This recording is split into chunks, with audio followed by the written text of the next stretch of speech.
Amin pong sinasampalatayanan at tunay na damang-dama na pinakamalaking biyaya ng Panginoong Diyos at ng Panginoong Jesucristo ang pamamahala sa loob ng Iglesia. Tinitiyak ang aming kapakanan ngayon, higit sa lahat, ang pagtatamumpo namin ng kaligtasan pagdating ng araw ng paghuhukom.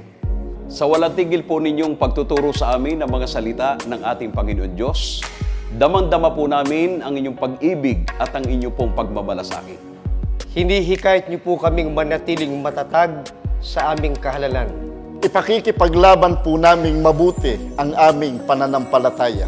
Sa inyo pong pangunguna para po masinop ang bawat sambahayan upang wala pong maiwan sa daan ng paglalakbay. Sa inyo pong pagdalaw sa mga kapatid sa iba't ibang panig ng daigdig.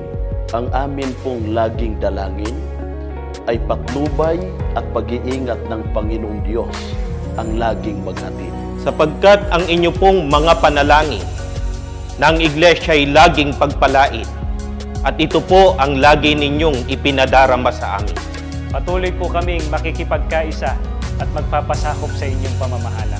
Kami pong mga may tungkulin sa kapisan ng pansambahayan ay buong galak at buong pusong bumabati sa inyong karawan.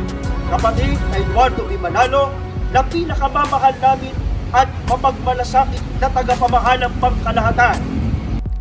Mula po sa Distrito Eklesyastiko ng Orani, Bataan, kami po ay buong galak, buong pusong nagpapasalamat sa ating Panginoong Diyos sa pagsapit ng kaarawan ng pinakamamahal nating kapatid, ang ating tagapamahalang pangkalahatan, ang kapatid na Eduardo V. Manalo.